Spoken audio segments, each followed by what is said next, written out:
Today in the Catholic Mass series, we explore what it means to participate in the liturgy. Does active participation mean singing aloud and following the Missal, or does it mean something deeper?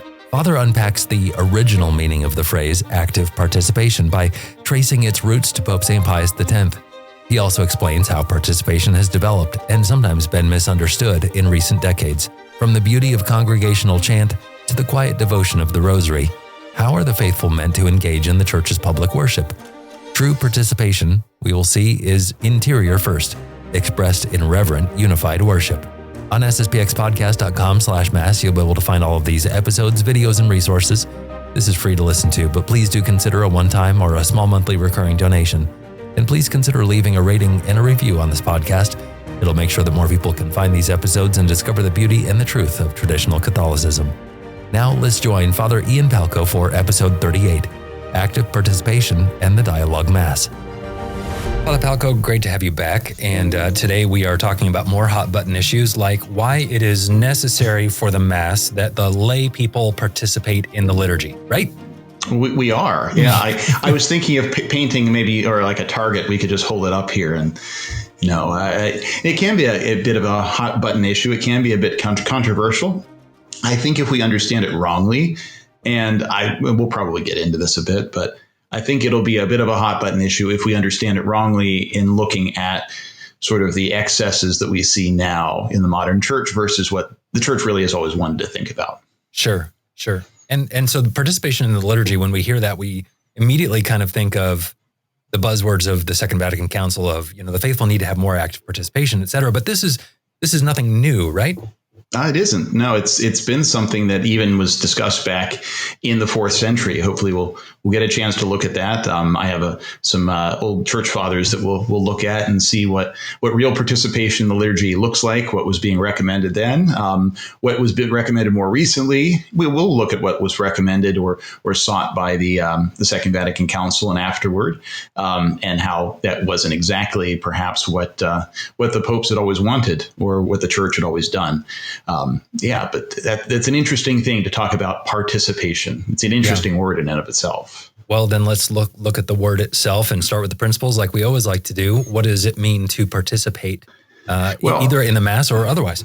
Yeah. Well, I think we also have to remember when we're talking about the liturgy, we're talking about the Mass. The whole series here is on the Mass. That is obviously the summit of the liturgy. That's the from where all the graces flow is from the sacrifice of Christ that is represented or presented again on the altar.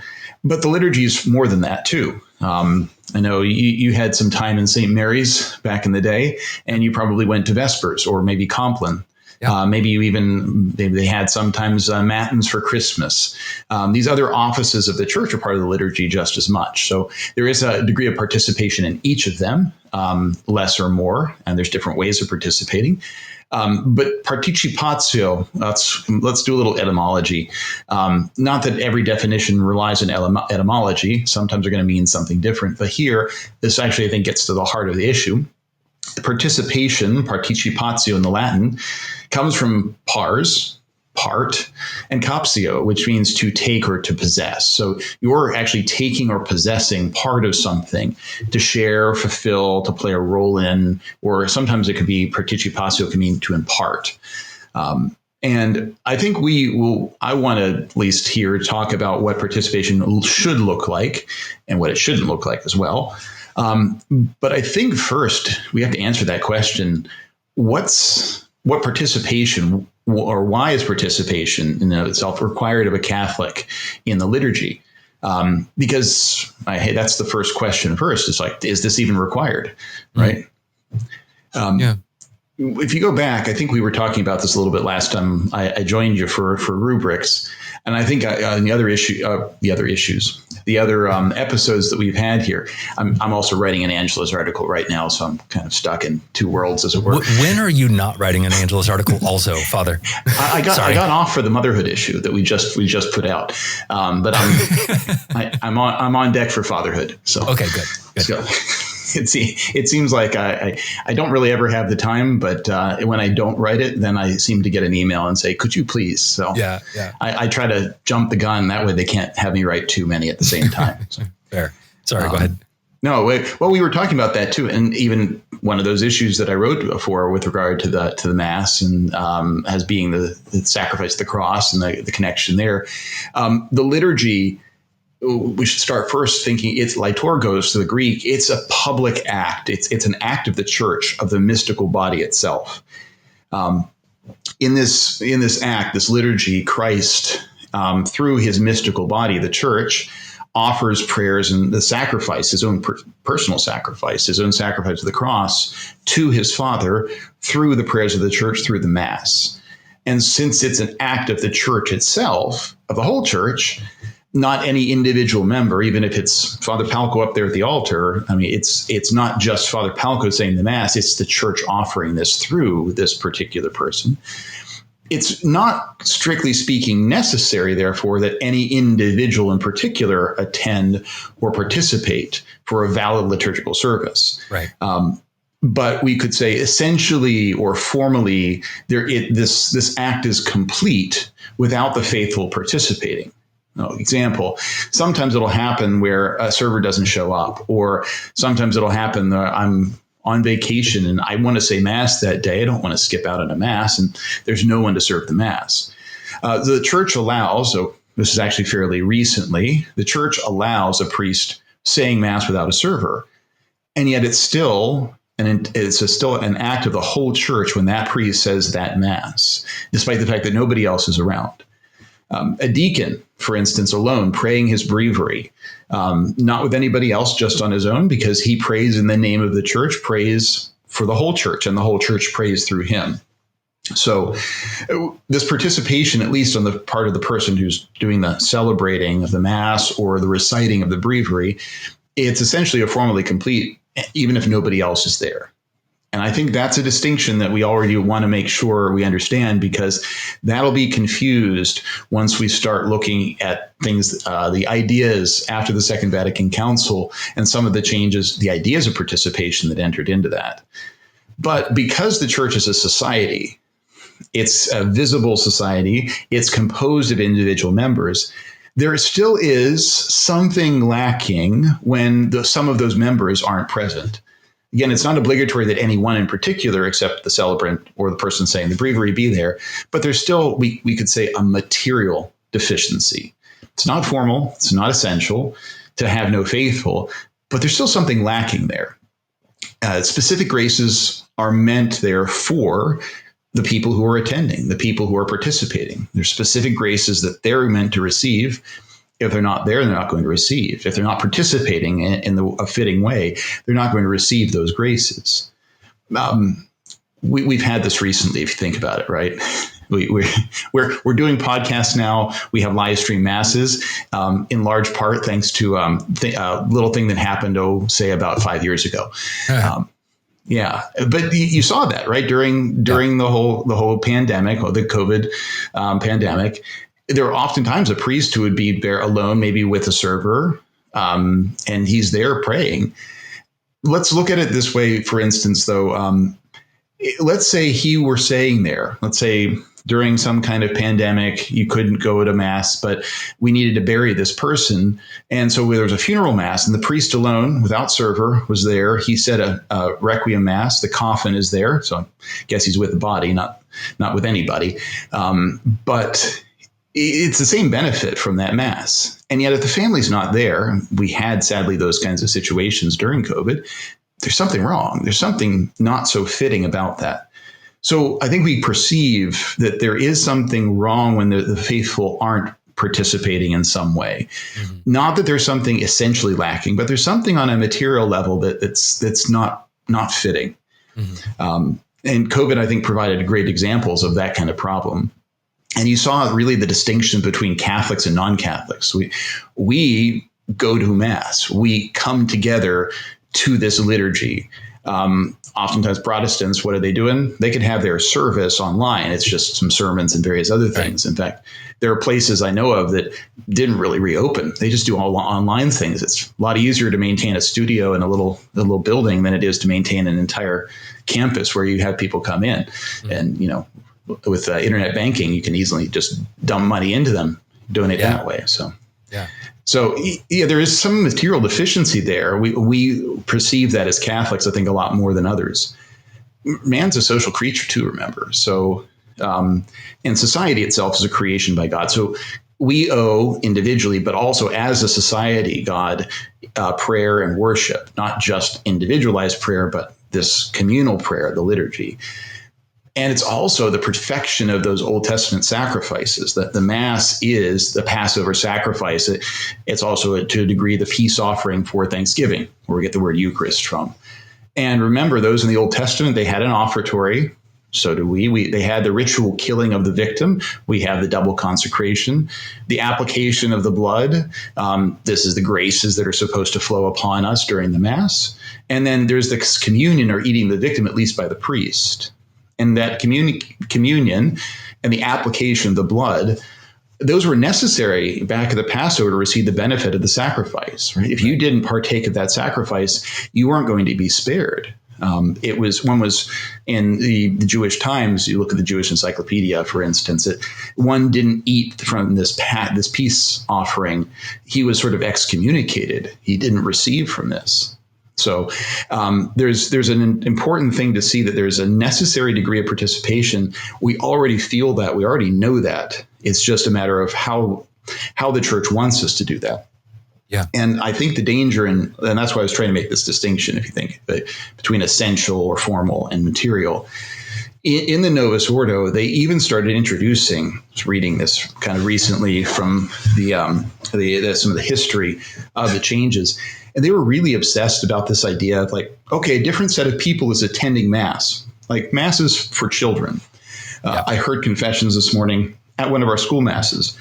Now, Father in the sermon may speak a little bit differently towards the children. Sure. The Mass is the same. It's the same Mass, whether they would attend it with their families on a Sunday or in the school. We don't dumb down the liturgy, because the liturgy is not for us. Right. Yes, certain didactic parts are, but the liturgy really is an offering to God. So we don't change it for us. And yet the Novus Ordo, they were obsessed about, we need to have these other readings and have this and do this and change this and simplify this. And it shows you that the participation is for us to be drawn towards God. It's not for God to be kind of drawn down, or the liturgy to be dumbed down to us. And that's why I think that distinction is necessary. Just because the faithful aren't there, it's still a Mass. It's still as valuable for the church. But the church, certain members of the church don't benefit as much if they're not there, if they're not participating in some way. We could also say, if we weren't required to do this, we're lazy. Yeah. We probably wouldn't. Right. I have a question, and maybe I'm asking a question ahead of time. If so, just tell me to hold it and we'll get to it. But I was recently having a conversation with one of my high school children about this, one of my kids who's in high school. Yes. And I was talking about the concept of participation in the liturgy before we'd even scheduled this episode. And I mentioned to him that, from my understanding, at least, and you're probably going to correct me, that there was this kind of lack of understanding among the faithful, and I'm talking about 150 years ago, like in the 1800s, 1700s, 1800s, there was this lack of understanding of the real necessity and the real participation of the faithful in Mass. And that was starting to be changed and fixed in the early 20th century with the popes. And then what I told him, and this is where I'm probably going to need your correction, I said, the idea, I think, in Vatican II was probably a decent one, where we do need to re-emphasize this participation and, teach the faithful how to participate better in the Mass. And what I told my son was, I think the pendulum swung way too far in the other direction. And now participation and the people being there present at the Mass became the essential element, instead of finding that happy medium where we needed to be. Yeah, I would tend to agree with you there. You can maybe argue about the authors of the documents of the Second Vatican Council. Remember, Sacrosanctum Concilium, which we'll mention in a second here. Sacrosanctum Concilium is one of the only documents that didn't get an overhaul at the beginning. When the liberals sort of took control early along in the council and derailed things, they didn't touch Sacrosanctum Concilium. Right. So there is perhaps an argument to be made that maybe that was sort of intended by what they said in there. I don't think it necessarily was to the degree that we saw it. Right. I would say that I think I'll get a chance to address this in maybe a better part here when we talk a different part of the subject. I think part of the pushback to some of the efforts of the popes to engage in more of this, a more authentic participation in the liturgy, I think the resistance to that may have caused a bit of a pendulum swing towards the other side too. If this isn't working, then we need to do more, for instance. Right. There is that danger sometimes that we see there. Okay. So let's get to the part about what is required of us as Catholics. What sort of participation is required? Yeah. So as we mentioned, some participation is, and we could even just speak here, I think, basically about, the Sunday obligation, because we're required to do certain things. We all are as Catholics. And we'll start, I would say, let's start with two principles. Firstly, the third commandment. That's the first one. We're supposed to keep the Lord's Day holy. Keep holy the Sabbath, keep holy the Lord's Day. So that's divine law. That binds everywhere all the time. We always have to do something on a holy day, on a Sunday, to keep it holy in some way. Now, it may be that, and as the case was before I went to the seminary, before I had a job that didn't have any weekend work, I had shift work, and sometimes on a Sunday, somebody had to be there at the brewery to watch the tanks, to take care of things. So sometimes that was me. I wasn't able to go to Mass. Despite that, I still had to do something to keep that Sunday holy. The church doesn't say how, but we have to do something.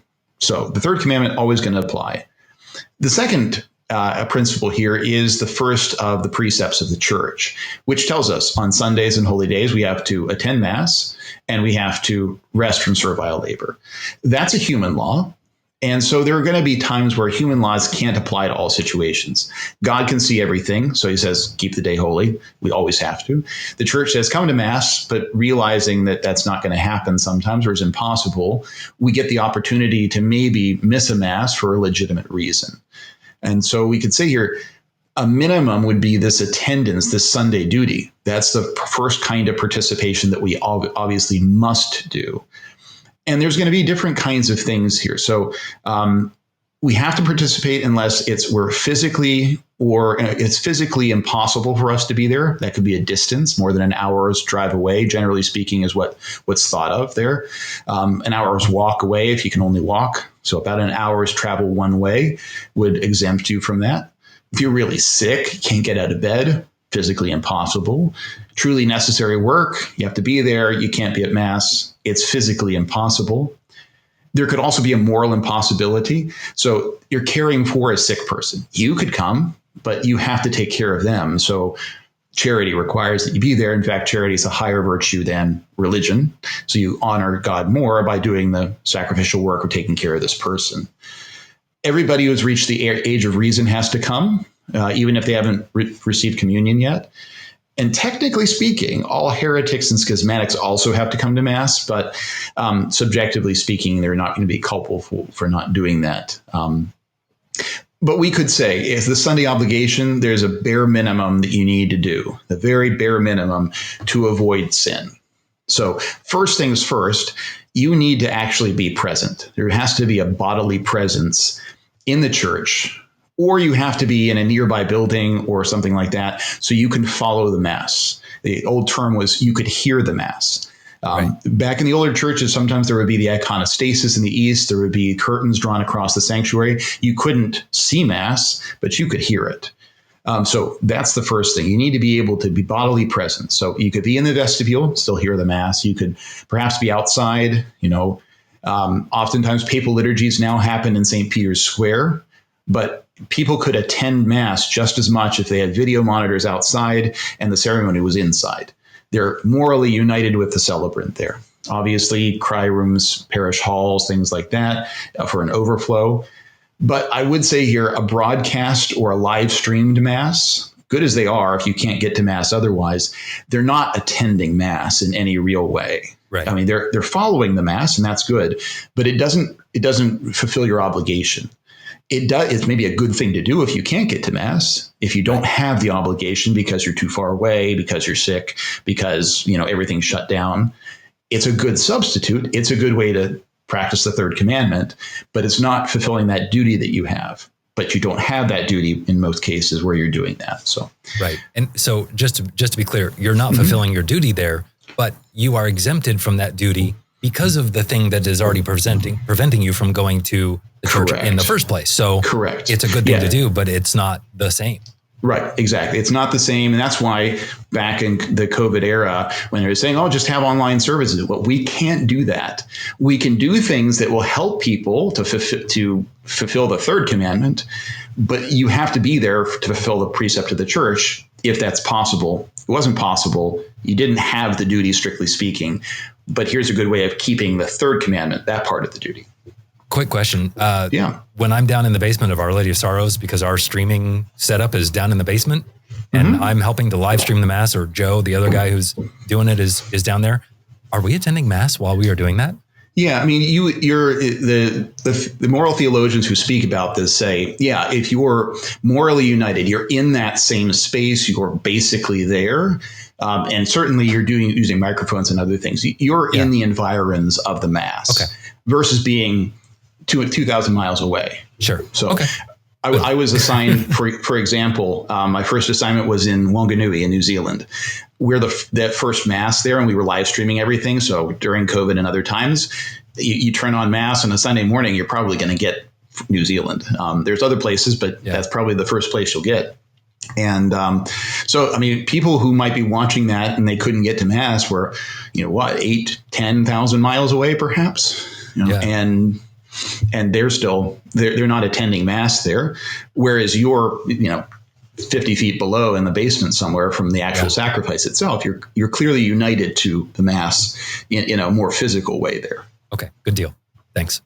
All right, so we have to go to Mass. There's always, and I remember this, you've taught high school boys, I've taught high school kids. There's always that, okay, so if I show up 5 minutes late, when? And it's always asking about the minimum. People always want to know that. Yeah. So let's talk about that, I guess. Yeah. So the minimum degree of participation is to be there for the whole Mass. Okay. Now, we can make a little distinction here and say you have a duty. If you want to avoid sin, you have to be there from the beginning of the Mass until the end. Now, strictly speaking, though, the essential part of the Mass is that central part from the offertory to the priest's communion. So it would be a mortal sin for you to miss any of that part there, a mortal sin to miss any of the part from the offertory. Priest takes the chalice veil off, and then up until the priest's communion, because the sacrifice essentially starts, as we mentioned before, just like the Paschal sacrifice. There's an offertory. There's the ritual killing of the victim, the consecration. There's the application, the graces that come down. And then there's the communion, at least of the one who's doing the offering. He has to be united to the offering. So if you attend that part, you've attended a Mass, essentially. But just like we said before, there's a distinction between the essential and the non-essential, I guess you could say, or the material, right? The whole part of the Mass is important. We didn't just start the first part of the Mass so you could be late. We don't just add the prayers after the communion of the priest, or at least offer you Holy Communion so you could leave early, right? So you have an obligation to be there for the whole Mass. It's a mortal sin if you miss from the offertory to the priest's communion. It's certainly still sinful if you miss anything else. Venial sin to miss other parts of the Mass. Or I would say here, if you want to actually participate in the Mass, you really need to make a preparation of a few minutes at the very least. And a thanksgiving afterward is quite, appropriate, even if you've not made a Holy Communion at that Mass. You should thank God for those kinds of things. And so if you fail to do that, there's something lacking in that virtue. There's some degree of sin there. Only venial sin, though, to miss those other parts. But we shouldn't be sort of aiming for just having venial sin. Right. Like, it's a bad kind of approach to say, is it a mortal sin? I won't do it. Is it a venial sin? That's perfectly fine then. Right. Yeah. Right. Yeah. It's still a sin. it's still a sin. It's still an offense to God. And in that, there's a degree of infinity in the very fact of offending God, who is infinite, even if it's not killing the grace, the sanctifying grace that's in your soul. It's still approaching the cliff, as it were. We're not jumping off yet, but we're getting closer by shirking these duties that we have. Okay. Beyond that, I would say, so there's that minimum degree of participation, those two things. We can't just show up to Mass and decide we want to do something else with our time. We have to attend in a devout manner, right? So we at least have to go with the intention to worship God, right? We're not really attending Mass if we're just sitting in the back, bodily present for the entire thing, just wanting to be somewhere else the entire time and not caring about that. Not in any way attempting to worship God by at least our sacrifice of being there when we don't want to. So the intention to worship God has to be there. And here's where it's going to come in, what we're going to talk about going forward, real attention to the ceremonies that are going on. There has to be that real attention. When a priest recites his breviary, he is instructed that it must be done digne, actende, ac devote, with dignity or in a dignified manner, with attention, and with devotion. So he fulfills the obligation by saying the words, but he is sinning if he doesn't, follow the breviary attentively in a dignified manner and in a devout manner. If I pop open my breviary as I'm driving down, I-70 out to St. Mary's, I probably won't go off the road. It's pretty straight, right? And the alignment's pretty good but I'm certainly not doing it in a dignified manner. Right. It's going to be hard to be really attentive to it. And maybe there's devotion. Maybe I love God. Maybe I'm offering a worship of God by this, but it's certainly going to impact those kinds of things. Or I invite you over to my house on a Sunday. You're watching the Chiefs game with me, and you're thumbing the breviary while you're watching. While I'm watching, or just in between plays. Right. Not a good idea. Not a good idea. And the same kind of thing goes with Mass. Like if you show up to Mass, you would fail in your duty there if you're just sitting in the back, scrolling through the phone, checking emails, things like that. If you're sitting at Mass and letting your mind wander wherever you care to, looking around, reading other things, this is where we might want to be careful.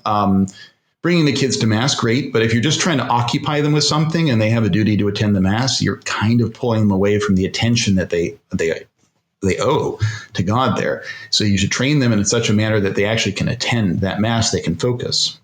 If you leave Mass to go to the bathroom and it's not really necessary, not really a true emergency, you go out to chat or have a smoke or something like that, and you miss an essential part of Mass, you got to attend another Mass, right? Yeah. This is actually, I think, a pretty serious danger for even some of us traditional Catholics, especially when we've grown up with it. We kind of just get habituated to it, and maybe we sit at the back and I need to take the kid out, or he says he needs to go to the bathroom and it's not really an emergency, but we take them out anyway.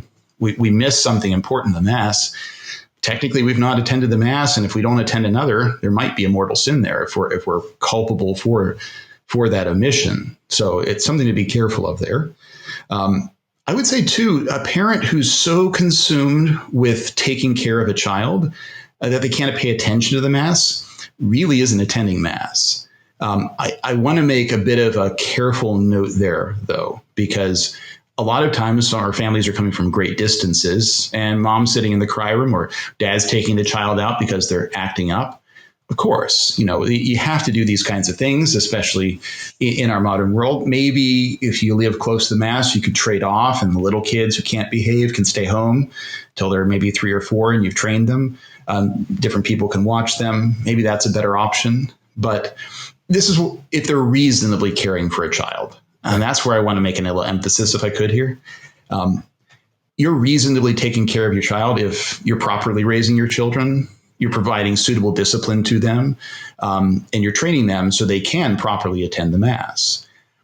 If there's a necessary care for the child, it's because they've decided to act up, not because this is just their bad habits all the time that you haven't taken out of them, or they're so young they really can't be expected to be there anyway. In that case, you really don't. If you need to care for them, you really don't have an obligation to be there. It's great that you are. Right. Maybe it's a very good thing. It's why we set up cry rooms. But there's no strict obligation that you're there. Sometimes it might be that it might be better if there's a lot of young kids for one of the parents to stay home 1 week and alternate weeks if it's a great distance to the church so everybody can properly attend. Maybe that's not to be recommended in certain cases. You'd have to see. But I've seen the case with different families in my time in tradition, where you can train most of them, except for the more excitable ones, etc., by about the age of 2 or 3 to be able to sit through Mass at the very least without acting up and stay quiet in church for half an hour or 45 minutes. And certainly by about the age of 4 or 5, they should be able to pay some attention to what's going on. So if you're not getting to this point, and it's your fault that that's the case because you haven't been training them properly, you haven't been disciplining them properly, there's a chance that you're culpable for that missing of the Mass that you have to do. I don't know that it rises to the level of a mortal sin, but I think we have to be careful here. And there is a real duty to train the children as they're growing up to be able to do this. So we're not having them hit the age of 30 or something like that and still, scrolling through the phones in the back because they've never been taught how to do these kinds of things. Yeah. And this isn't a parenting podcast, and Lord knows I'm not by any means a model of any sort of parenting, but I know my wife and I, it was a, Saturday night, the night before, or Sunday morning when we're driving into church. Hey, this is important. This is what we're doing. We need to make sure we're doing this. It wasn't just showing up. And I know on the Sundays that we did just show up and the kids just came in with us, and we expected them to behave. Well, shame on us. That was stupid of us. They're not going to if we don't prepare them. And we have failed multiple times at not having our kids participate in the Mass. And by virtue of that, we weren't participating because we didn't lay the groundwork. And it doesn't take a lot of effort. It just takes effort. Yeah, well, I would say it's not just parents, it's priests too. Yeah. There's plenty of times where, it's been a long night, got home late and rolled out of bed and, ran down to the altar because I was, 5 minutes or whatever like that. There's a necessity. You need to say the Mass, but, should I have set the alarm earlier? Should I have made that extra effort to wake up a bit earlier so I make sure I prepare my Mass well? Absolutely. And if it's my fault for that, then there's a lack of something there, a lack of preparation. And I don't participate even though I'm saying the Mass quite as well as I should have. Yeah. Yeah, absolutely. So how have we been participating in the Mass? You have a section here on your notes where it says that the history of how Catholics participate at the Mass. And you kind of start the notes here with a little bit of an incendiary comment, which I'm here for. It's great. Yeah. Let's be a little incendiary. Okay. The note in there is reading from the notes now. We Romans are quite liturgically ignorant. How dare you? Yeah. Well, it's easy to be because we are over 98% of the church. 98% of Catholics are Latin Rite. It's 1.4 billion in the entire church. And some people will argue that most of them aren't really Catholic. Debatable. There's only about 15 to 20 million Eastern Catholics. That's, they're more Orthodox and things like that. They're schismatic. They're outside the church. So we're not going to call them Catholics here. But all of these rites, including the Eastern Church's rites, those originate from the same apostolic rites that the Roman Rite does. And so they actually form a degree of a sort of a substantial whole. And I think we can learn a lot from the context from those other ones. Here's an example, too. There is always in the East, and there still is to this day, a participation by the laity and the clergy, principally through singing and through appropriate responses in hymns. It happened from the beginning. It's happened to this day. And the reason that worked out that way was in the East, you didn't have every priest saying Mass every day. You had one Mass, and all of the priests who wanted to come to that Mass were there, and they would con-celebrate. They would do one Mass where all the priests were offering the Mass together. One liturgy with many priests. And since there were plenty of priests and plenty of those in minor orders, you had plenty of people to do a solemn liturgy at that point in time, even daily. In the East, there's no such thing, at least until the revision of some of the Eastern rites into sort of Novus Ordo forms like the Marianite revisions in the 90s and early 2000s. There's no low Mass. There's no concept of a recited or low Mass in the East. And even in some of those revisions, those Novus Ordos in the East, they're still mostly sung, even if some parts are recited. So there's still this concept. We joked, especially around some of those who were a little more tone deaf in the seminary, that if they were Eastern Catholics and they went to the seminary, they'd be kicked out because not being able to sing is an impediment. It's not, actually. If you listen to some Eastern Catholic liturgy, you learn that. They're beautiful, but they're not always beautiful. So, so that's the East. And then in the West, the idea of concelebration was phased out fairly early, and instead individual priests started saying their own masses, which made it completely impossible for you to have a sung liturgy. So you had to start reciting parts, and the low mass, the missa privata, as it's technically called, the private mass, comes out of this. It was used by priests privately. But there still was in the West, throughout every day in the major churches and the cathedrals, there were the canons. You've heard of like various canons in cathedrals before. Yep. There's even people who the priest is called not father, but canon this. Yep. The canons were the religious who were assigned to the cathedral, who were bound to the common mass and to sing the divine office in the cathedral, so that every day they could have a sung mass. They could have a solemn mass, actually. And a lot of the rubrics that surround the bishop and how the canons would behave with the bishop actually come from the fact that they were always around him and they always had these liturgies. But the low mass developed for those who wanted to say private masses. It wasn't meant as a public mass. Public masses, even in the Middle Ages, were typically sung, except perhaps in the most remote churches where that wasn't possible. But the acolyte picks up the responses, the singing parts, and the priest assumes all the parts of the ministers, and very much like we know the low mass these days. But still, in the major churches and the monasteries, there was this conventual mass that they had every day, and it was solemn, and it was a sung mass. Eventually, though, the low mass begins to take over, even in public places, thanks in part to the proliferation of many smaller churches and the missionary work of the Western Church. This provides very nicely for going out on a mission, right? You don't have to take anything. You can recite the Mass. You don't need a choir. You don't need to train anybody. You can just say the Mass.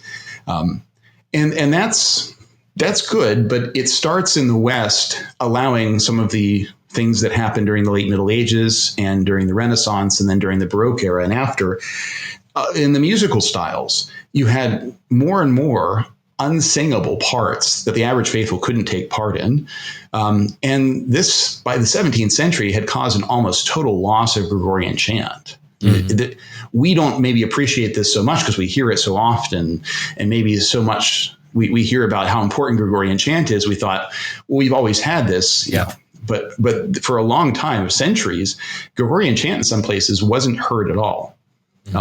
A little side point here recently with the enthronement of the new pope and the fisherman's ring and things like that. I remember reading about an antiphon that was sung at his coronation. It started back a long time ago. It's kind of very, very entertaining and funny. In Latin, the antiphon is hic nunc est circus tuus. Hey nunc sint simee tue, which translates as, this here now is your circus. These here now are your monkeys. It's there's a Polish expression about this when it's not your business. It's like, not my circus, not my monkeys. But it's beautiful because it talks about how this is the circus and all the monkeys, all the clergy and the faithful that Christ handed on to Peter and now are yours, and you are to take care of them and various other things. It's funny and yet beautiful at the same point in time. Yeah, we don't have the Gregorian chant anymore for this. The antiphon that was written beautifully by Palestrina is the only thing that we have left. We've completely lost the Gregorian chant for this because it was never used. So I think that's a sign of what was going on during those ages and why it was impossible for the faithful to do anything but be silent spectators in the face of that. A beautiful liturgy, but they could only take part by just being there. And the attention becomes a bit of a problem there. Yeah, that's fascinating. So it was about the time of Pope St. Pius X where we really have this reinvigoration of Gregorian chant, or did it start before that? There were efforts before that. Dom Guéranger in particular, so mid to late 19th century at Solemns is already starting to do that. Remember, it's Pius X recommends their efforts there. So it was really started a little before Pius X, but he during the pontificate of Leo XIII, he's writing to the Vatican, trying to suggest some ideas. In his diocese, he's already doing some of these things. So the effort started before, pardon me, before Pius X was a pope, but it was sort of the middle to later part of the 19th century where we really start getting that movement towards some kind of restoration of chant. And along with that, some kind of restoration of a more devout attendance, a more devout participation in the liturgy. Behind me on my shelves is Dom Guéranger's liturgical year.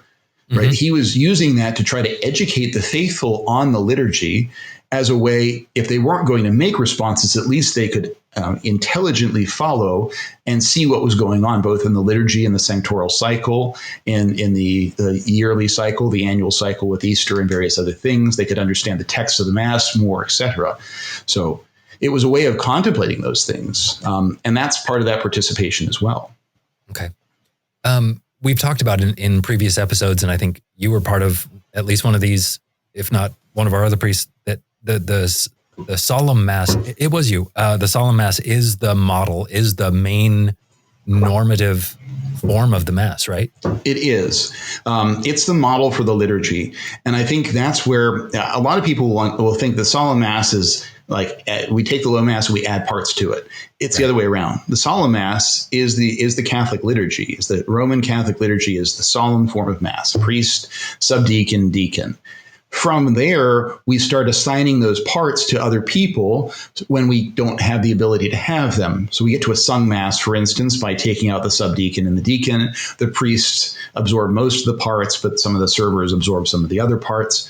And finally, the low Mass, we've removed everything except for the priest and one of the servers. Server makes all responses for all of the servers, and the priest does all of his part, plus most of the minister's part there. But there's a difficulty, of course. Solemn Mass requires a lot of people. Yeah. And so you have a priest, a deacon, a subdeacon.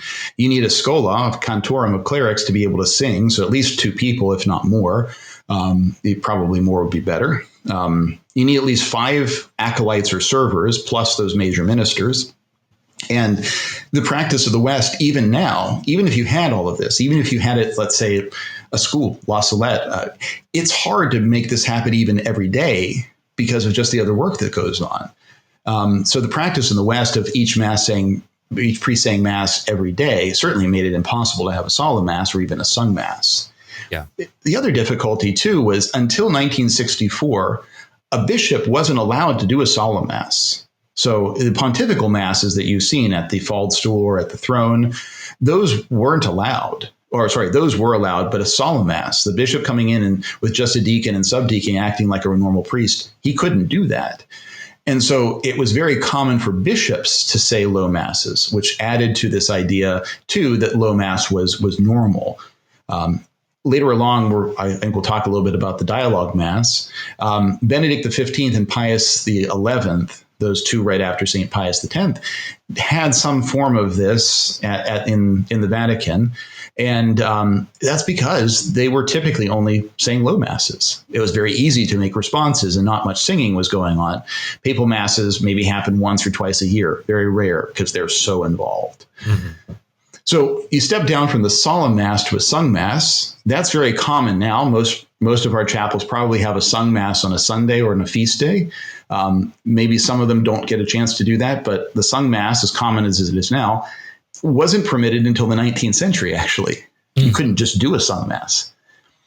And because once you remove those parts, for instance, using incense, there's a part where the deacon has to hold down the chalice because as you're swinging the thurible, it's pretty easy to knock over what's on the altar there. And so he holds that down. And there's various practical problems that you have to practice to not fall into. So at first, during the 19th century, the sung Mass without deacon and subdeacon was allowed, but without incense. And later, incense is allowed along there. But until, like I said, 1964, a bishop wasn't allowed to even do a sung mass. So this adds to that complication of how to participate in the liturgy, because when we get to those questions of do we recite certain parts, the dialogue mass debate, as it were, we have to understand the context that we were coming from at that point. Okay. And finally, we had the low mass, or the recited mass, again, mostly developed out of those private masses. And out of practicality, it became a much more common form of the mass outside of the monasteries and the cathedrals. At most, 2 servers or 4 for a bishop's low mass. And the priest obviously recites all the prayers, don't know incense, takes on even more of the functions than the other ones there. Okay. Let's start getting into the active participation, or the idea of active participation. And again, let's start with a definition. Sure. So we have this term. It's going to be found in Sacrosanctum Concilium. Participatio actuosa is the Latin. Participation, obviously. Actuosa is a kind of interesting word. Etymologically, it may as a cognate in English of actual participation. It comes from not actual, but actus. Actuoso comes from actus, which means action. And actuoso really could be defined as full of activity, passionate, or you could say with vehemence. And so despite the fact that it's translated as active participation, we're not meaning merely external participation here. In fact, that's not the most important part of participation. It's internal first, and whatever is internal should then naturally flow to the external. And that external activity should help, of course, with the interior as well. So I prefer translating this not as active participation, but you could say a real attention, just like we said before. We have to have that devout or that real attention to the ceremonies. And so some of this active participation may in cases look just like seriously paying attention to, contemplating during the Mass, having that interior attention. And sometimes it'll look like more action on the outside. But without that interior one, we start getting into the mistake that some of the revolutionaries in the liturgical movement wanted to push things towards. Right. So the first time we find, or I'd say the first time we'll discuss this here, is Participatio Actuosa, is from Sacrosanctum Concilium I mentioned earlier. And we have in there this quote: "With zeal and patience, pastors of souls must promote liturgical instruction of the faithful, and also their active participation in the liturgy, both internally and externally, taking into account their age and condition, their way of life, their standard of religious culture." Now, why would a society priest start with Sacrosanctum Concilium? Seems an interesting place to start. Yeah. And I wanted to start here because many in the traditional world are going to object to congregational singing and making responses at Mass because they think they've read about actual participation, active participation, real participation, whatever you want to call it, real attention. This active participation comes from Vatican II. And they think it's a modernist or Protestant concept. Of course, how it's applied afterward definitely is. And they're not wrong that some who wanted to hijack the liturgical movement pushed it this way. The Novus Ordo Mass, the milieu that surrounds it, the phrase is used to actually justify an attack on the essential distinction between the ordained priest and, we could say, the priesthood of the faithful. So an ordained priest, by the fact that he is ordained, inserted into the hypostatic union between the human and divine natures in our Lord, enters into an intercessory function there, where he is a go-between between God and man because he's inserted into that priesthood of our Lord, which stands between. But you, because you've received baptism, certainly as a Christian soul can intercede for other faithful. So there is a degree of priesthood in a wide sense there that we could talk about. There was an effort during the revolutionary times, the 60s and 70s and the Novus Ordo tries to do this very much so, is to twist those and mix them together. And so the priest, yes, he's ordained priest, but the faithful have a large role to play. And so that active participation that pushes that to confuse those two certainly is wrong, absolutely is wrong. But the question is this what this phrase meant? Is that what they were trying to push here? I don't know. I don't know if some who put this into the document wanted to do that, or if it was just hijacked after the fact. But we want to be careful about that danger of throwing the baby out with the bathwater, right? maybe there could be a way that we understand this properly, and we're going to see that there is a way here. But let's take a modern example for why we should be careful here. We hear a lot these days about synodality, which obviously is objectionable. But if we're not careful, whenever we hear the word synod, we may just, hairs in the back of our neck stand up. We think bad things. Yeah. The idea of calling the various meetings, the ecumenical meetings of bishops, ecumenical council. Oh no, it must be a modern thing. Well, Trent was an ecumenical council. Right. Right. All of the bishops of the world were there. It's ecumenical in that sense. We have to understand these words in the right context. And even Trent itself refers to it in the classical term that a council was called, this Holy Synod. It speaks of itself as. So let's be careful with throwing out these words. Maybe it's a good idea to change terms so we don't confuse ourselves here. But let's look at the actual active participation and what it means here. The origin of the... I'm sorry. I was just going to say, that's why we so often start these podcast episodes with, let's state our terms. What is our definition? What are the principles? And I know when I'm teaching class, I'm currently teaching one of my sons, and he's, at home at the dinner table is like, I'm going to imitate dad teaching. All right, class, let's start with the definition and the principles. And he's, being funny. And it's like, you can laugh, and it is funny. He does a great imitation of me, but it's true. Like, it's so necessary. We got to start on the same page. Otherwise, we just talk past each other. Yeah. Yep. We talk past each other. I say active participation is a good thing because you know where it came from? Not Vatican II, but St. Pius X. Yep. And they say, well, that means he was corrupt, or people inserted these various things in his writings or various other things. It couldn't have been him because he's anti-modernist. Like, no, we can't have these knee-jerk reactions. We have to actually we have to reserve a little bit of judgment to understand these things. And if it's objectionable, sure, absolutely. Yeah. But let's not be scared of words. Like, there's nothing scary about them. Right. Yeah. Well, it's spelling them sometimes, maybe. But. Fair. So, like I mentioned, this phrase "active participation" actually comes from our society's namesake, St. Pius X. It's his tra la sollecitudine. So this is his motu proprio actually on sacred music, which we've talked about before. And this is where he throws it in there. And I've thrown the Italian up on a slide here. Hopefully we'll get a chance to show that. I'm not going to try to pronounce it. The new Pope would do fine with us, I'm sure. Yep. I would not. So I'll leave it to those who have an Italian bent to them. But there is a phrase, and I'll try to pronounce this, che è la partecipazione attiva. So he throws this in here, this active participation, attiva, partecipazione attiva. So this is in the Italian. And we know that St. Pius X wrote this himself because he himself wrote various other documents, the votum in 1893 that was his as Patriarch of Venice, a letter to the clergy with an instruction on sacred music in 1894, used very similar terms. Now, they don't use this active participation term, but everything else is there. And a description of this is there, as we'll see. This was later Latinized, and sometimes you'll come across inter. I think it's not inter sollicitudine, but it's inter pastores officii sollicitudine. It's a very more complicated way of the Latin there. The Latin comes much later. This Italian is the original, in fact. Okay. This is the one that Pius X wrote. This is the one that appears in the Acta Sancta Sedis. Some will try to argue that, the Latin is there, it's the official one, and translator tried to corrupt it, so they introduced this active participation.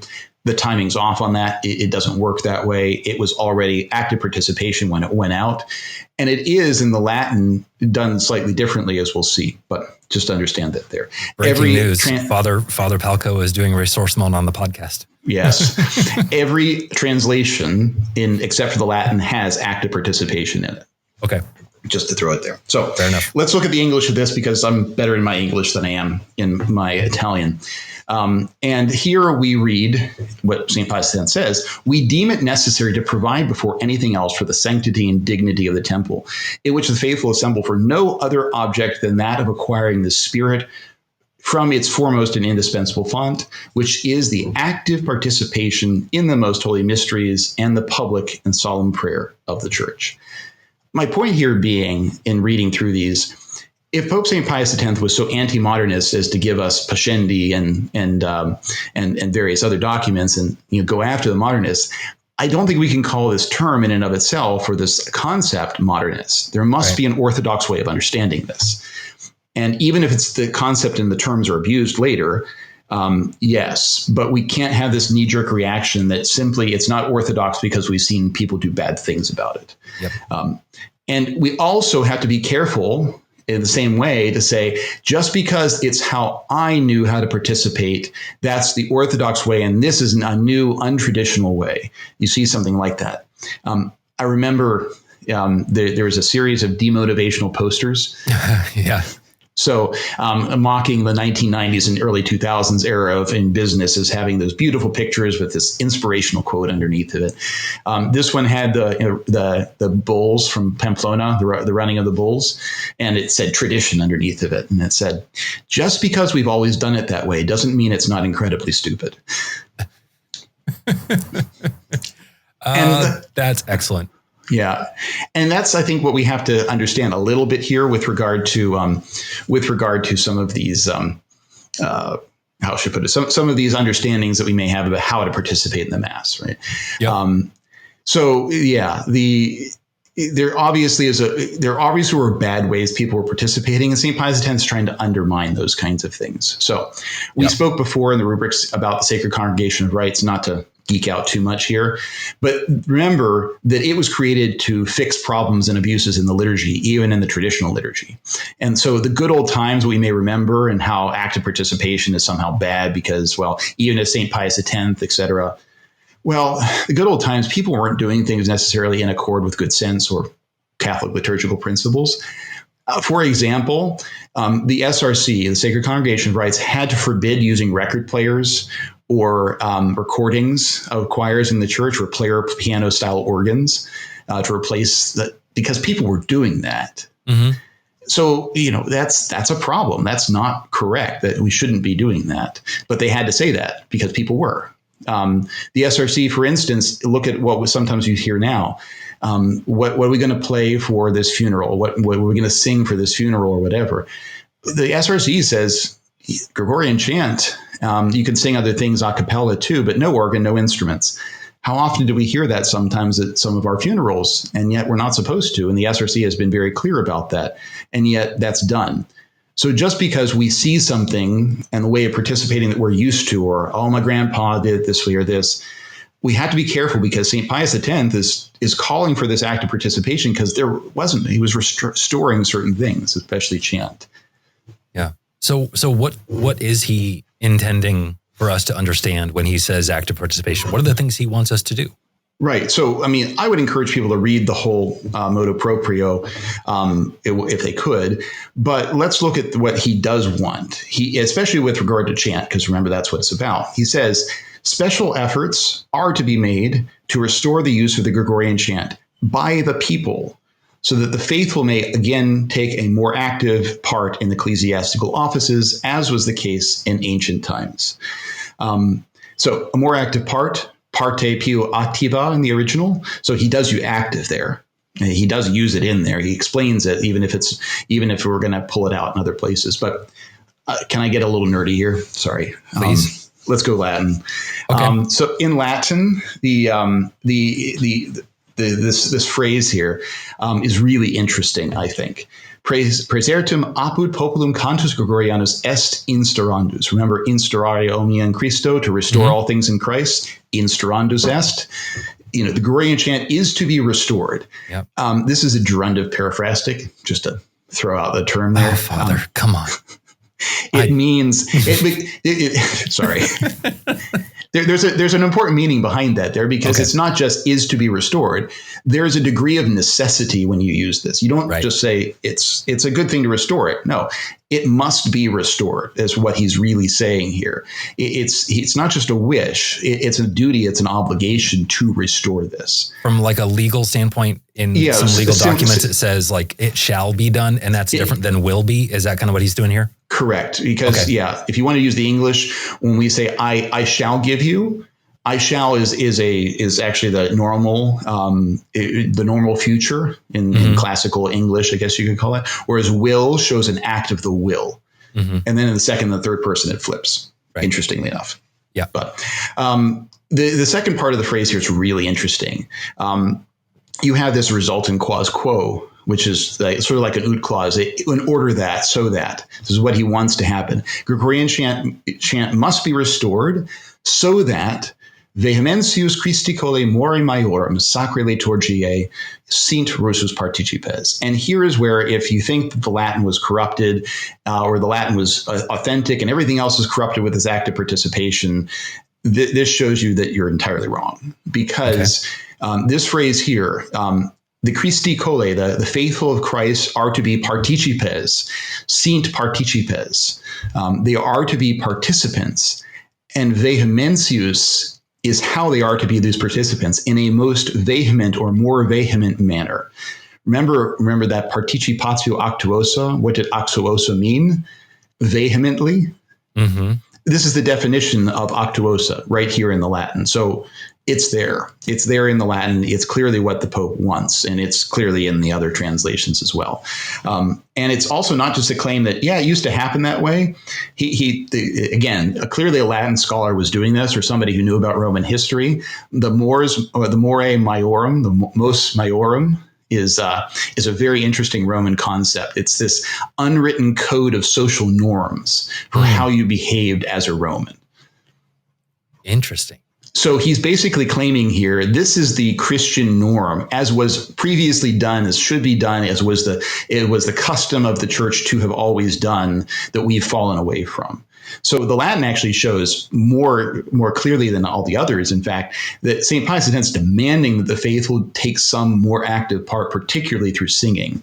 So this participazione activa, this active participation, or with vehemence, he wants this. He's very clear about that.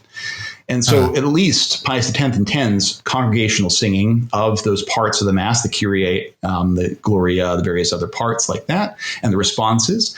And he intends an all-male schola for the propers. And when that can't be sung, due to all their complexity, other things were possible. And I think that's a good example of the kind of participation that St. Pius X wished for. And there's going to be other similar forms, maybe that develop from there. But I think it's important to see that. Yeah. When he was saying the more maiorum there, and you were saying this was kind of the custom, this was the Roman custom, the Roman patrimony, and now he's saying, now he's kind of letting it, all right, now I'm going to put it into place. Is it sort of like, I think you're a baseball fan, or at least know about baseball. It's like the unwritten rules of baseball. You don't flip your bat after you hit a home run. That's an unwritten rule. It would be kind of like if the Pope came up and said, all right, now this has been the tradition all this. Now I'm going to put it into place. We follow this. You guys have been flipping the bats a little too much, and and you might not understand that this is the way things were always done before you. Yeah. But this is the way things were always done before you, and you're going to get back to it now. Yeah. So don't be flipping those bats. Got it. Yeah, that's a good analogy for that. Okay. Unfortunately, though, as much as St. Pius X wanted this, part of the problem of why we're in the situation we're in now, and why some people object to this, and why we, I think, have the excesses there, he was more or less disrespected everywhere outside of a few places in Italy. Italy generally followed to a degree. Some places in France and other places, especially in the United States, he was pretty much resisted on these things. Sadly enough. Cardinal Gibbons, otherwise a generally pretty good man, he basically objected to this. And I'm taking most of this from an article, summary of it in the Los Angeles Times, where they were doing surveys there. So he objected to the fact that, well, we don't need to implement this here in the United States. There's no problems to fix. Right? Close to where I am right now, the Vicar General of Kansas City of the diocese back in 1904 famously was quoted as saying that part about forbidding women to sing in the choir is just simply going to be ignored in the United States. It wasn't an abuse, anything like that. So. The Los Angeles Times actually puts it this way, summarizing the response of the prelates that they surveyed. They say, a peremptory order to confine the singing in Roman Catholic churches in this country to male voices in the Gregorian chants would be apt to result in at least a temporary cessation of church music altogether. So basically, if you implement this thing, we're just not going to have any singing in churches, which shows you that there really was actually a problem. Mm-hmm. And then about the part about women, that women should keep silence in churches. This is in the Los Angeles Times in 1904, by the way. The women should keep silence in churches is a precept as old as St. Paul, but it has been so long and extensively dishonored in the organ lofts that to banish from them the sex which is not at once the more musical and the more devout would be to reduce many of those irs to the condition of bare ruined choirs. So, returning to my earlier point, you have, the saintly Pope Pius X, our patron, widely disobeyed. And so if we just look at what happened before the council, for instance, we can't say that that's what should be happening now. Mm-hmm. We have to look at what the popes intended, what they wanted, and especially for us who have a devotion to St. Pius X as the restorer of the liturgy of Holy Communion, of the laws of the church, putting a great deal of order into the church, trying to crush modernism. I think we should be a little more careful to follow him and not just kind of say, oh, well, it was done that way, etc. We clearly have evidence that it wasn't done very well. And I think there is a risk in that resistance that now those who really want to push it realize that everyone's disobeying and they just push it harder and they push it further to try to just get people to do something. So.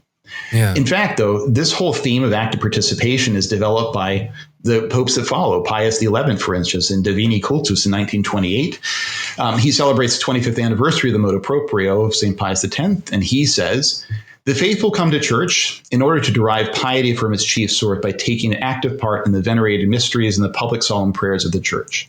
In order that the faithful may more actively participate in divine worship, let them be made once more to sing the Gregorian chant, so far as it belongs to them to take part in it. It is most important that when the faithful assist at the sacred ceremonies, or when pious sodalities take part with the clergy in a procession, they should not be merely detached and silent spectators, but filled with a deep sense of the beauty of the liturgy. They should sing alternately with the clergy or the choir as prescribed. If this is done, then it will no longer happen that the people either make no answer at all to the public prayers, whether in the language of the liturgy or in the vernacular, or at best utter the responses in a low and subdued manner.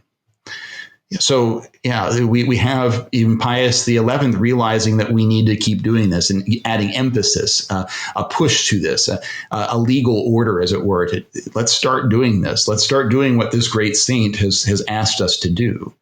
Unfortunately, the people still wouldn't follow very much. And so Pius XII has to echo this again. All of these sentiments in his encyclical Mediator Dei on the liturgy. And he understood that there was also problems creeping in. There were real problems in this liturgical movement, and he had to correct those. But he also wanted to make sure that he was emphasizing that changes did need to be made. And so in his encyclical Mediator Dei, he's going to condemn, as many people know, a false antiquarianism, just not trying to restore what was old because it was old. Sometimes it went away for a reason. And he wanted to remove the activist spirit there. So he emphasizes that external participation is important. And that's the goal of active participation, but it starts internally and it must start there. It can't just be doing things. It has to be a devotion first, which, remember, that's how we're supposed to attend Mass, with devotion, with this devout sense there. He emphasizes the principle of necessary participation in interior worship first. And he actually goes through and provides very practical ways that people might take a more easily and fruitful part in the Mass. He specifically recommends Sunday and feast day vespers in his document there. And he insists on the necessity of congregational singing again. So we have 3 popes in a row here. Actually, Benedict XV didn't write much on this, but we have many popes throughout who are insisting on this. Right? He directs the church, and it's the church and the Holy See that regulates the liturgy to try to protect it. Fortunately, that's going to come around to bite us afterward. It's a good principle, but it's hijacked once weak popes are there and deviations are allowed, like under Paul VI. But the Pius XII and through the Sacred Congregation of Rites issues a very long and a very detailed and very practical instruction on sacred music in 1958. And you can see, if you read through that it's the culmination and synthesis of everything that's come before. It has no undue influence of that false spirit that would undergird the Novus Ordo short 12 years later. It's fascinating. So that's kind of our look at the history and kind of the principles behind it. Mm-hmm. What does that mean for someone like me going into Mass on a Sunday? What should I be doing if I want to participate actively?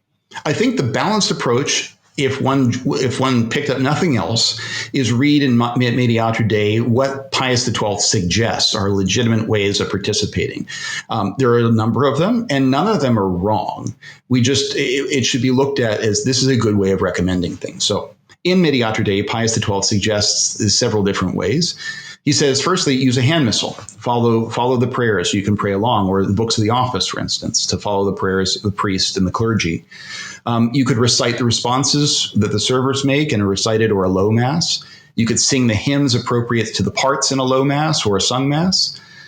You could sing the parts of the faithful during the Kyrie and the responses at a sung or a solemn Mass. Those are ways that he recommends participating. But he recognizes also, and this is the very practical part, not everybody can do that. And so not everybody can read. In his time, it was more of a problem. I think it's less of a problem now, but I think still there's issues. Not everybody can afford a hand missal. So follow what you can. That's fine. Not everybody's intelligent enough to understand what these, that the reins are not the things that go around like a horse's bridle, but are your kidneys. And so when it's talking about like the depths of your soul, it talks about the reins. We're not talking about kidneys literally there, but right. I didn't understand that for ages and ages. And, not everybody's intelligent enough to understand the depth of the liturgy. So maybe some of the higher forms of participation aren't the best way for them. That's okay. It's still an active participation if you have that devotion and you do what you can to encourage that internal devotion. And so the Pope is going to suggest that maybe you could meditate on some of the mysteries of Christ's life, or you could perform some other private devotions that are in harmony with the Mass while you're at Mass. And if you're not able to follow Missal or understand the Mass or make responses, maybe this is the best way you can participate. So, for example, it's perfectly fine if you want to say your Rosary during the Mass, if you can't respond, if you can't follow along, if your singing voice is terrible, but I would be careful not to just do this out of habit. You don't want to go into Mass. You don't want to just push the beads, which is perfectly fine. You're praying, you're at Mass, you're physically there, you're trying to attend, etc. But then you're like, I've got my Mass in, I've got my Rosary in today. The rest of the day is done. I can just go out and do whatever I want. Yeah. You're not keeping the day holy in that way. I would put it that way. Yeah. But it's clear that whatever you do at Mass, the Pope see these as legitimate ways, lesser ways, though. So to the extent that we want to do these devotions, fair enough, but let's make sure there's a link between the Mass and what we're doing. It's not just occupying our time while we're at Mass. Yeah. And I think also a little bit of our pride can come in too. And I know I can say this for myself. If someone tells you, hey, like you, Father, tells me, saying your Rosary at Mass is not the best way to do it. It's fine, Andrew, you're doing fine, but it's not the best way. Don't be all, well, can you believe Father told me how I should participate at Mass? This is what I've always done, and this is what my parents have done. And no, Father's trying to encourage you to do better, and we can all do better, and that's okay. And if you find it uncomfortable, don't do it. That's fine. I mean, but don't be that guy. If you understand what I mean, just don't be that guy or that woman. It's for the pastor to try to explain how to enter into liturgy more deeply, to help you to participate, to receive more graces from it. But it's the pastor's role to do that, right? I'd be careful, therefore. No one, even those who are very well-meaning, should presume to correct other faithful for what they see. Right? Whether it's because they're participating in a way they don't like, or because it seems that they're lacking that participation. Let's just focus on ourselves and making sure we are participating, we are receiving. If you have a complaint, sure, bring it to the priest if it's reasonable. It's not just yet another complaint. But it's also not for the faithful, on the reasonable instruction of the pastor, to pridefully assert they're going to do something else, whatever they choose. Yeah. That's not exactly a Catholic spirit. I'd probably call it more of a Protestant spirit. I'm going to worship God the way that I want. Mm-hmm. We're going to Mass because we worship the way the Church wants, and the popes have been pretty clear how they want that to happen, even if not everybody can. And again, practically speaking, there are other ways than what we may recommend, but let's be careful not to be prideful in we're doing what we want. And if you do object, if you do have problems, explain it to the pastor in a deferential way, privately. Don't take him to task in front of all the other people out there. Ask for a private meeting. But please avoid all long-form letters, critiques, and references, and various other things. It's not like we don't have the resources. I mean, I've received those myself, being a musician, trained in music, and now giving a podcast on all these various things. I've seen the resources. You're not showing me anything I haven't seen before, probably. Yeah. All you're doing is just wasting a lot of time writing on a piece of paper. Yeah. So, but I would say, again, don't be that guy and just do your own thing, even if you're right? Yeah. Even if you're right. The worst possible way to participate in the liturgy is to stick out like an ugly thumb. Yeah. Don't make yourself a spectacle. I mean, St. Paul already said, he was a spectacle, sort of like, but yeah, that was because he was made that way by doing the right things, not because he decided he was going to stand out. Right. So. Next, we're talking about the next headline you got on the notes, the falsity of silence. And you're talking about the reverent silence in the Latin church. Yeah. So I remember reading, and just preparation for this, I've been working on notes and various things the last couple of weeks here. So looking at various objections and things like that, of where real silence happens in the Catholic liturgy, because there is true silence there. There is an important aspect of silence that is there in the Latin church in particular. But the balance for that is actually in the solemn mass, not in the low mass. Remember, the solemn mass is the church's liturgy. The low mass is a simplified form of that to make it more convenient. So the balance that the church gives us is the solemn mass. And against this, you can get some very hyperbolic objections. I remember reading, and this is a quote from one of the things that I read, objecting to congregational singing, reciting anything, doing anything other than just sitting there silently in Mass. Pius XI, talking about Divini Cultus here, which we read, Pius XI attempted to rid the church of the traditional way of silent participation. That's a bit of a bold statement and false, entirely false. And yet it sounds very, very certain. A lot of times people who have very, interesting command of the English language and very good argumentative skills will come up with these kinds of things that sound very bold. But, if you actually compare them with what's really going on in the documents themselves and a little bit of research, they come off as sounding very erudite and but they tend not to be well researched at all. Another one was congregational singing, dialogue promoted in Divini Cultus came neither from Pius X, nor from the conservative clergy, nor from the faithful, but from the liturgical saboteurs. Ooh. But we saw that it did come from Pius X very clearly. It's in the document. He's encouraging congregational singing. It's right there. So it's somebody who either hasn't read this or has this complete false notion and is interested in actually lying about what they read, sadly enough. Yeah. But it's not just Pius X. We have proof that, in fact, this type of thing, this type of balance of silence in the solemn mass happened as early back as the 4th century. There's a lesser-known church father that I happened upon, Saint Nicita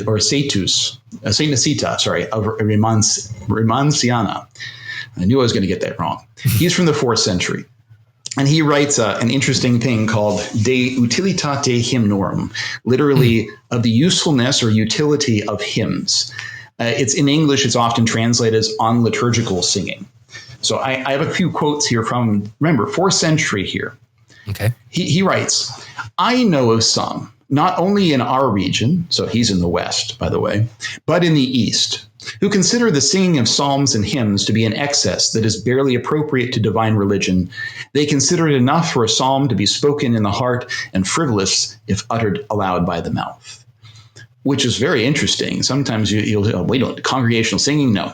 So, but he continues saying, nevertheless, if truth be told, just as I do not censure those who sing in the heart, for it is always beneficial to meditate upon the things of God, so too do I commend those who honor God with the sound of the voice. So here he's going through, he's explaining that he's heard these people who object to congregational singing, in fact. And then he takes aim, and this is 4th century again, right? He takes aim at those who say that no one should be singing aloud because St. Paul says you should make melody to the Lord in your hearts. Ephesians 5:19. We have not changed at all, have we? No. But he'll make bold to say the objection to singing is the invention of heretics. In fact, it's a kind of an iconoclasm, really. When their faith grows cold, they think up reasons for rejecting song. They cloak their hatred of the prophets, and in particular of the prophecies concerning the Lord and Creator. Under the pretext of piety, they silence the words of the prophets and, above all, the heavenly songs of David. And then he's going to go further. He's going to take aim at those who say one should not sing aloud because St. Paul is doing this. And he's going to say, instead, when we sing, all should sing. When we pray, all should pray. So when the lesson is being read, all should remain silent, that they may all equally hear. No one should be praying with so loud a voice as to disturb the one who is reading. And if you should happen to come into the inn while a lesson is being read, simply adore the Lord, make the sign of the cross, and then give an attentive ear to what is being read. It's a good recommendation. And I think sometimes we know that guy who's just praying very loudly and just can't be bothered, etc. So again, hasn't changed all that much, huh? Obviously, he continues, the time to pray is when we are all praying. Of course, you may pray privately whenever and as often as you choose, but do not, under the pretext of prayer, miss the lesson. You can always pray whenever you will, but you cannot always have a lesson at hand. Do not imagine there is little to be gained by listening to the sacred lesson. It's important to understand here, too. They didn't have scriptures that they could take home and read. So this is where you heard the sacred lessons. The liturgy was where you got the scriptures from, where you learned from these things. So if you're just plowing away with your prayers, if you're doing other things, you're going to miss out on a very important part of your faith at this point in time. Now we can take that lesson away. We can read it. Great. We can prepare. So it's an interesting little take that he has there. Yeah. He also mentions too, and this is interesting too, I need to give context for this. It's not in the Western rite as much now, except you will hear at times, certain times during penitential days where the deacon turns around and instructs the people, like the prayer over the people at the end of a Lenten Mass. It's rare that people get to see a solemn Mass on, say, Ash Wednesday or a Feria during the Lenten times, where you're told to bow your heads before God at that last prayer that's there. The deacon actually turns around and instructs people, bow your heads before God, and then he turns back around for the prayer. It's a very interesting and striking thing. But in the East, the deacon is actually the guy who is like a herald out there. He's telling everybody what to do. There's a famous time where, for instance, in the Byzantine liturgy, he sings out the doors, which means, okay, now it's time to kick everybody out who isn't initiated into Christianity. And then we're going to say the creed together. So he says, the doors, in wisdom, be attentive. And then everyone prays there. So that's an important thing. So the deacon was doing this a lot in the East and the early church. We have very few of those things in the Western liturgy left anymore. But that's going to be context for what he says next. He says, we need not wonder then if the deacon, in a clear voice like a herald, warns all that whether they are praying or bowing their knees, singing hymns or listening to the lesson, they should all act together. So that's what he's instructing them to do in the Eastern liturgy. And when we say flectamus genua and levate, that's the deacon doing that, instructing people. God loves men of one manner. That's from Luke 10:42. And as was said before, he maketh them to dwell in his house. It's from Psalm 67. And for those who dwell in this house are proclaimed by the psalm to be blessed because they will praise God forever and ever. But he's even going to provide some very practical advice too along these lines, and says, everybody should be singing when you're singing, but if you can't sing in tune with the others, it's better to sing in a low voice rather than drown out the others. But he talks about the community singing. So this was happening. This is the mos maiorum, as we were talking about before. And the fathers of the church talk about this. Even St. Augustine even mentions the singing of these things and how it touched his heart. I think it's a very beautiful and important thing to understand there. Yeah. I mean, kind of an analogy that I'm thinking of as you're saying all this is, don't, like you said, don't be that guy. Don't, the Mass is not the time for your private prayers, et cetera, et cetera. It's similar if you're invited over to someone's house for dinner and, Father, you come to my house for dinner and we have this plan and you're going to eat dinner here and then we're going to go outside to the fire pit and we're going to do this. Sounds like a good idea. When are we doing this? Yeah, exactly. Next time you're here. But then if you go, well, but what I do on a Friday evening is I like to go watch the college football game. So I'm going to go do that. You guys do. Like, no, you're in my house. You do what we want to do in my house. This is the Lord's house. We do what the congregation does. You don't do your own thing. And the congregation does what the church wants. Right. Yeah. So what about when it's not a sung Mass? How are we best able to participate? I mean, you've already mentioned follow along in the hand missal, devote the mysteries, but I'm kind of leading you here to the question of the dialogue Mass. Yeah. And I think this is a more controversial question because there's actually, I would say to a degree, a bit of an impracticality here that we should address. Okay. And hopefully we'll go through this quickly because I don't think it's as big an issue once we understand these other parts there. And I think there may be times where it's useful and good, and there's other times where we shouldn't attempt it. And maybe the majority of times it's not the most practical or best thing to do. But remember, again, like, when was it done? When did the popes do it? Not during some kind of grand Mass. They didn't take a solemn papal Mass and reduce it down to a low form so everyone could recite the creed together. No, they didn't do it that way. So we need to understand it in its right context here. And so a couple of preliminaries along the way so we get this right, I think. So firstly, it's a question of practice, and what we do. It's not a question of doctrine. There's nothing doctrinally against this. As we saw before, it's perfectly fine in the ancient church. St. Pius X is telling us to respond to the priest with singing. You could respond with singing, you could respond with saying things. Mm-hmm. So there's no doctrine that requires only the clergy to make responses or recite the responses or whatever. And the servers at Mass typically aren't clergy, and yet they're making those responses. And those are the same things that most of the forms of the dialogue Mass you see are what people are doing. They're saying the Kyrie, they're reciting the Gloria together, they're saying Amen, Dominus at the Et cum Spiritu tuo, various other things. They're not going in and necessarily reciting the Pater Noster or other parts or anything like that. It's what people are already doing in the singing. Mm-hmm. And the church even recommends that a priest, if he doesn't have a server, like let's say the server doesn't show up, but Mrs. McGillicuddy is there in the pews, that Mrs. McGillicuddy should come up in the communion rail or from her pew and make the responses. It's better to have somebody. So it's perfectly fine for a woman, even outside the sanctuary, of course, to make those responses so I don't have to. And some of the convents, if the server doesn't show up, this is what the sisters do together, for instance, or one of the sisters will do that. Mm-hmm. So it's possible that happens that way. So it's not an issue of doctrine. It's an issue of our practice and practicality there. It's a question of prudence, which we've talked about before when we have these questions that aren't doctrinally answered. It's a question of prudence. If it's not forbidden or necessitated by doctrine or law, it becomes a matter of prudence. And we weigh the benefits and the downsides. And we don't want to cause any disturbance. Remember, digne, actende, ac devote, in a dignified manner with attention and devotion is how a liturgy should be. So that's my first preliminary.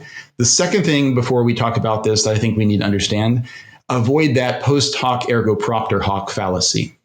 Just because it's come afterward doesn't mean it was because of. Right. The forced activity that you see in the Novus Ordo may materially resemble some aspects of making recited responses at a dialogue Mass. And the critics of the dialogue Mass often associate those two as if it was intended to move the needle towards the Novus Ordo. Right. If that were the case, and in some cases I will admit maybe some of the revolutionaries wanted to do it that way. But if that really were the essential case there, why in places like the United States and England and instead of Europe, where it was much more common in France and in Germany, the dialogue Mass was much more common there, wasn't so common in the US or England. Why the Novus Ordo work so well in both places? Yeah. If it were a lead up to there, we should have seen far more resistance to the Novus Ordo in England and the United States than we saw in Europe. Yet the nascent traditional movement, yes, we had some in England and the United States, Agatha Christie and Dult and various other things. Yeah. But where did some of the biggest groups of those who objected to new things come from? France, Germany, these other places, et cetera.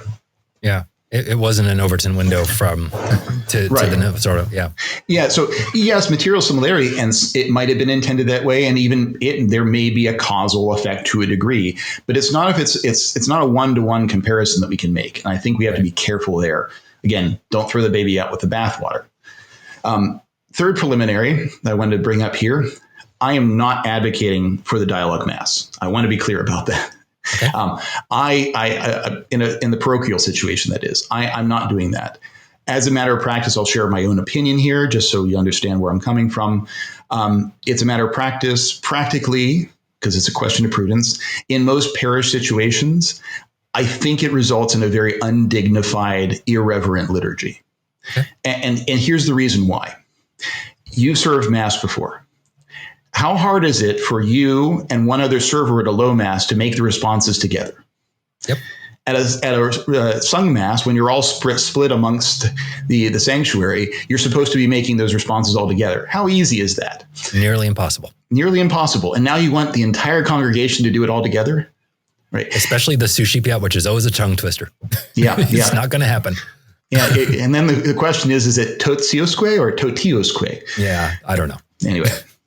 Yeah, that was a controversial point at some point in time where I was once. So it's just practically very impossible unless people are really well trained. It's hard enough to do it in smaller groups of boys together. It can be done a lot more successfully there, but certainly not in most parish situations. So I appreciate the desire of some people to do this and the desire to encourage this active participation, this proper active participation, that is. But yeah, practically speaking, I just don't think it works very well. So that's one reason I wouldn't promote it. It's not a question of doctrine or anything like that. It's just practically it simply doesn't work real well. And just to be clear, that's your opinion. That's your thought. Okay. That's my thought and my own personal take on that. But I've seen it work in places, and I think it has a very didactic ability in, say, a school setting where you want the children to have something to occupy their time because they're going to get distracted otherwise. You want them to learn the Mass. You want them to learn their responses. Or, say, on a boys' camp, most of the boys are servers. They should know these responses. If you want to have everybody recite it together, all you're asking them to do is everybody basically to serve the Mass together. And they're all boys who are doing that. So I could see a point there, and I think that works well. I'm not going to be instituting it where it isn't there. But I think if you look at the history of where it was implemented in the United States and England, servers, boys' schools, camps, pretty much nowhere else. Yeah. Not in the parochial situation. And I don't see any reason to disturb that here because, again, what is the real kind of participation that was being promoted? It's the singing, right? And there's a neat thing about singing. If everyone sings, somehow you can kind of make it all work together, more or less. A lot easier than if you recite things together. It's the speed, it's the tone, it's various other things that kind of make everything come together. Remember, we were talking about Jacob Collier and his big group, and you could just change. These aren't musicians, and they're able to sing together. You can there's a unity that you can cause simply by song, which is a beautiful thing. It's much harder, and I think that's, again, my personal opinion here, why the dialogue Mass ends up being somewhat impractical where it hasn't been already done for a long time. Okay. So my observations there. Fourth preliminary, because we're getting a little along in the things here, but hopefully we'll finish up soon. The fourth preliminary, if we fall into this for the last 1,000 years, the low Mass has been in silence. Not only is that not true, it's just a bad argument, even if it were true. Simply, we don't want to appeal to a practice from beforehand simply because it's from beforehand. It doesn't necessarily follow that it's correct. And even if it were true, the critics of the dialogue Mass oftentimes make this claim that low Mass was always in silence, and yet various texts from the 13th through 17th century suggest there were some responses, even sometimes recited, made by the faithful. So it's not a perfect argument anyway. And if you're going to appeal to the last 1,000 years, then can't somebody critique the fact that you're appealing to the last 1,000 years and not the early part of the church? Yeah. It's still a form of antiquarianism. Yeah. It doesn't exactly fit. It doesn't. So doctrinally, nothing wrong with the dialogue mass. I can't see anything, and I've never heard an argument for why, doctrinally speaking, people can't make responses. Okay. And make recited responses. Because we know it's not a doctrinal problem unless you're going to accuse St. Pius X of being a modernist, which would be somewhat ironic. Just wait for the comment section on this video. It'll happen. Yeah, but Sorry. if St. Pius X, who attacked modernism, isn't a modernist for saying active participation and encouraging us to sing parts of the Mass and wanting it to be restored because it was the ancient practice, I can't see how you can't say, well, yeah, you can sing it, but you can't say it. Yeah.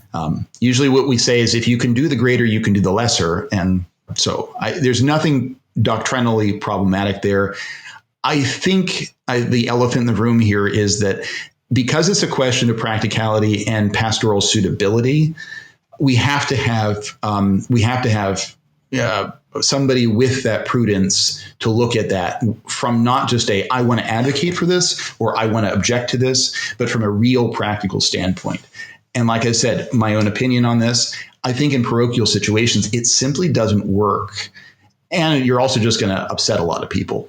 Yeah. Which isn't a very good way of going about encouraging participation, is just to, throw a bomb in there and then hope everybody survives it. And And like we talked about with the previous doctor of the church, whose name I already forgot, but is in the notes. There is a real importance for unity in the liturgy. And again, another word that's been thrown around a lot since the Second Vatican Council of unity above all. But there is a real importance for unity. There is a real importance for the faithful working together and praying together. So yeah, like you said, you don't want to throw a bomb in there. That's just that's not going to help. It's stupid. No. And there's plenty of parishes that I've been at where people do weird things and they stand and sit in odd times that aren't really a good idea. But even as a priest, even if I don't like it, I tend not to try to fix it because it's probably not going to fix it. It's probably actually going to make the situation worse. Yeah. Can you then start to maybe suggest certain things, encourage certain things? Sure. But it's a long road towards that. And I don't know that we really want to fight the dialogue mass fight as much as we want to fight let's actually make the singing. Let's respond. Let's sing Amen. Et cum spiritu tuo. We can't sing the Kyrie together. Let the choir do it. But maybe you can sing the responses. Maybe everybody knows this hymn and we can all sing that hymn together when Father's processing in. I think the problem, and I think the better fight, as it were, is not about reciting a Mass or anything like that. I think it's about singing the Mass as the popes clearly wanted us to do. And I think that participation is something that needs attention. And then fighting this dialogue mass fight is unfortunate because it's kind of weird. The pro dialogue mass folks will make very academic arguments that are often not very practical or pastorally minded. Mm-hmm. Well, this here and there, if you look at this and you go like this, right. So, but the anti-dialogue mass people will oftentimes make non-academic emotional arguments about what happened before, sweeping generalities. And everything was so silent before. None of that helps. Mm-hmm. But no one could argue that the popes and the early church had singing of all of these things and that kind of participation. So I think that's where we really want to put the focus. I think the dialogue mass ends up being a bit of a red herring that disrupts a reasonable and very clear effort to restore, instaurare, instaurandus est, remember, what Pius X wanted. So, I mean, your last point is a great one. If you fix the singing, if you work on the singing, then the dialogue mass, this elephant in the room becomes irrelevant. Yeah, it's a non-issue. Irrelevant. Exactly. I'm sorry. I know. I was trying not to groan. Okay. No, but sorry. But it is good. And pick your battles. This is necessary. It's good that you told that, because if I told that, it wouldn't simply be a dad joke. It would be a father joke. Okay. And we're done. We better end this here. Let's get some practical ways of in the parochial situation, how to encourage this kind of real participation, this attention. Of course, we want to, I think, first understand the Mass ourselves. So Dom Guéranger's Liturgical Year, great to read, to understand the liturgy. Let's read the Mass text before we go to Mass. Let's try to understand them. Let's try to read through the Mass itself. Follow in your Missal when you can. Beautiful things to do that help us to understand the Mass itself, what the Mass is. Good spiritual reading so we understand these things too. Very good, very important. Learn to sing the Kyriale and responses as St. Pius X desired. Not that hard. It could be very easily encouraged, very little by little. Sing the same Kyrie for the all of the year. There's no problem with doing that. And then everybody knows Kyrie 8 by the end, and we're good. Now we can add one more, and we can add one more, and things like that. Develop a good quality men's schola. And I would say just men for the Gregorian chant. Why? Both Pius X wanted that. And there's something to be said when it's just men, the men sing. When it's women and men, the men tend to just find other things to do.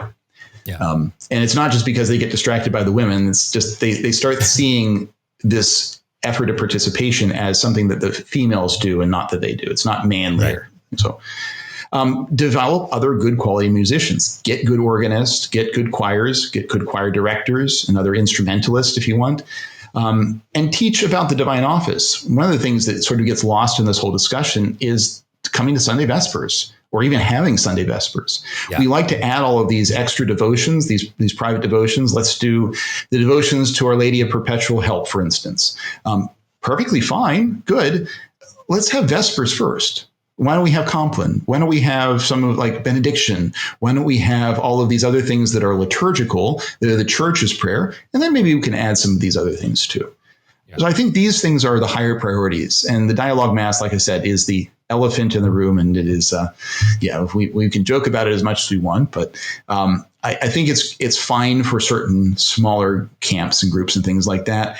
I think where it's not done well already, we shouldn't try to advocate for it, push it, or because it's not the thing that we really need to be fighting about if we really want to have real and active participation in the true sense of it that doesn't exceed to the point of that excess that we see in the modern liturgies.